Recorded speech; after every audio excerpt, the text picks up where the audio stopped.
a mentalist disrupting the magic space in India. It is subgenre of magic. So you can also call me a magician, and then as a magician, I expertise more as a mentalist. She can read your mind with remarkable accuracy. It's very important to be thoughtful of what we are putting out as an influencer because we hold a huge responsibility. NewsX influencer A-List proudly recognizes Sohani Shah for influence in the art of illusion. Hello and welcome. You're joining us, the NewsX influencer A-List. I'm Parati Bhanot, and with us today is a very special guest. She's known as a mentalist and she can read your mind. And I kid you not, Sohani Shah is with us on the broadcast today and on the show. Sohani, first of all, welcome to the show and thank you so much for being with us. Thank you, Paridi, for having me. I'm looking forward to this interview. All right. So why don't you begin by telling us, Sohani, what is a mentalist? What do you do out there on the internet? Tell us about your show a little bit. Oh, I'm glad you asked this question because a lot of times I tell people a mentalist and they're like, what? And, it's like people don't even understand. This is more in India where the mentalist profession is not too popular. So if I have to explain it in the extreme layman's language, I would compare it to dancing. Like, you have dance and then you have various forms of dancing like Kuchipudi, Salsa, Bharatanatyam, Contemporary, and so on. Similarly, there is magic, which is the parent category. And it has various genres like there is illusion, there is escapology, street magic, parlor magic. Similarly, there is mentalism. So it is subgenre of magic. So you can also call me a magician, and then as a magician, I expertise more as a mentalist. And various genres of magic use different props, different ways of impressing or let's say mesmerizing people, putting them into an awe of how did that happen. Yeah. In mentalism, there are no props. There is no boxes, there are no cards, there are no big stage shows like setups. It's just the mentalist and the audience, and the prop becomes like people and their minds. So everything is related to their mind, their thoughts, influencing them, getting information out of their minds. So things like that. So mentalist is a magician who does magic without props, just by trying to read or giving an illusion of reading people's minds, influencing them, getting information out of them, and things like that. So did you learn this, Sohani? Is there a professional training to be a mentalist? How does this work? Okay, so that's very interesting because I haven't learned it from anywhere. But how it started for me was, I started performing magic in general, like all genres. Yeah. I started performing magic when I was 7 years old. Wow. So it's been like more than 2 decades now that happened.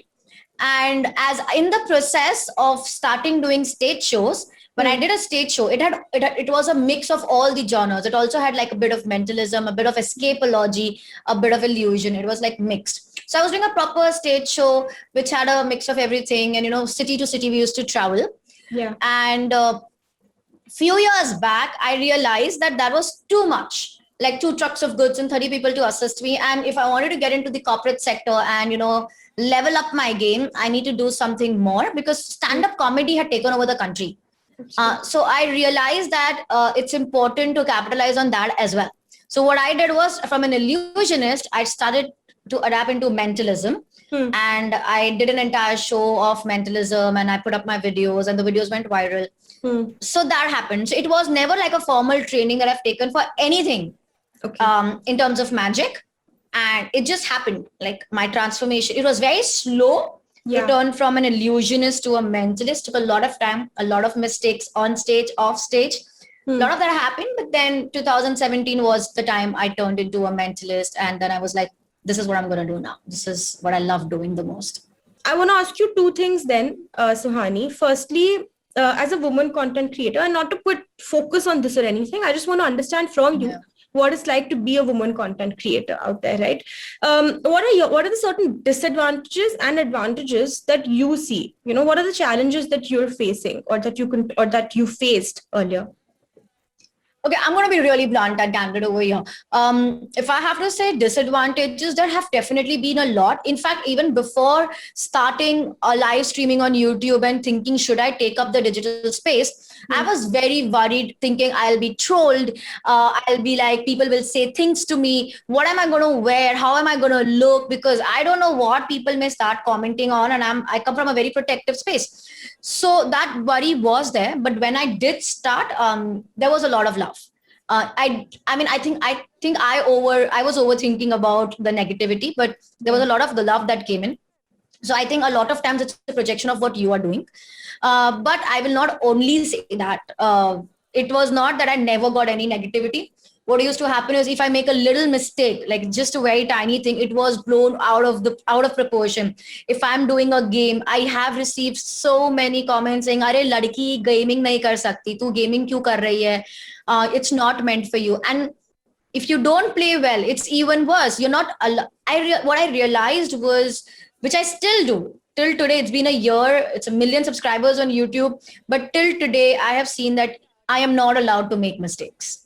Because one mistake, and I have seen my streamers from the other gender, and if they do it, it's just taken as fun, as like, "Arey fuck yaar, kya farak padta hai yaar, ye to acha hi hai." Things, but if I do it, it's like, "Bola tha na streaming nahi karni, kisne bola hai, she's a noob," and things like that do come in. So yes, I'm not allowed to make mistakes, although I'm still learning and being more thick-skinned. Ke chalega, bolne do jo bolna hai, but it still affects you at one point. That's one. Secondly, when you open your DMs, you open your messages, there will be 100 good messages, but there will be at least 3 to people who will be putting on inappropriate comments. No, like they would not be appropriate. You don't want to read them first thing in the morning. So that's what I have learned, to not, pay attention to them or not even read them in the morning first place when I'm not in a good space. A lot is spoken about. For me, it has not happened, but I know my other female creators have got to a point where they have got threats for things that are not right. They could be at any level. I don't want to get into the details of what level they could be, but they have got those just for being opinionated, just for putting out their views strongly. So these things are there. But I feel it's just a reflection of our culture. And the more the women come out, face these things and be vocal about it, the more space they'll be creating for themselves, safer space. Because currently, I also feel there are more, if I see my stats and if I say internet stats, it definitely shows that there are more men than women on the internet. Absolutely, correct. Yeah. So I think that needs to change. The more women creators will come, the more women will also come. I feel it's a slower process, but I think it'll happen in its own time. Yeah. But these are the cons. But there are also some benefits. There are a lot of benefits, because when I stream, there are before you come to benefits, can I just ask you one more thing? What is it like being a woman magician? Because when we think magician, we think there's going to be an uncle that's going to come and perform a magic trick and take out a bunny out of a hat, right? What is it like being a woman magician? You so correctly said, because the moment you say magician, nobody ever thinks of a woman, and I don't know why. It's so crazy. It's an identity threat to me. I just feel like, why? But very honestly, I did not think of this till a few years back, when another journalist had asked me about such a question of how does it feel like being, and I'm like, oh damn, I'm the only female. It just felt like that. But I had not focused, probably because I was not brought up that way. I was never told that you are only female. My parents never looked at me that way. I'm not massively involved in the Indian magic community, so I did not know what's the scene there. But again, pros and cons. There are a lot of benefits, because any time people want a female magician, there's just one person to look at. So that was like very easy to get that contact. But very few people look at that though. I never thought of pros and cons there, really. Of course, I couldn't socialize a lot. I couldn't, I don't smoke or drink. So after a corporate show, I can't go and chill with the client in the room, or I can't have a dinner, or I can't go out and there were a few things that I had to be very careful of. The way people spoke to us, me and my manager both, she's also even I have a female manager. So both of us had to be very careful, and, things like, because industry is like, you get an email and you just have to go, you get email, you get paid, and you just have to go. You don't know who you're going to meet. So yes, those things happen. I think again, I have to keep my guards up. I keep myself safe, and it's again pros and cons. So you cannot socialize a lot. You cannot do this, but then you also get good people. You meet them, you grow. I never really thought of it till few years ago when it was pointed out to me, and I was like, yeah. So if I don't focus, I don't think even people focus. And I know what I have to do. I just focus on my craft, my work. Dominating the space, right? So it's a win-win any which ways. I never thought of it that way, but thank you. But yeah, I mean, I'm just doing what I like to do, Paridhi, to be very honest. I'm not focusing on anything else. I go, I do my show.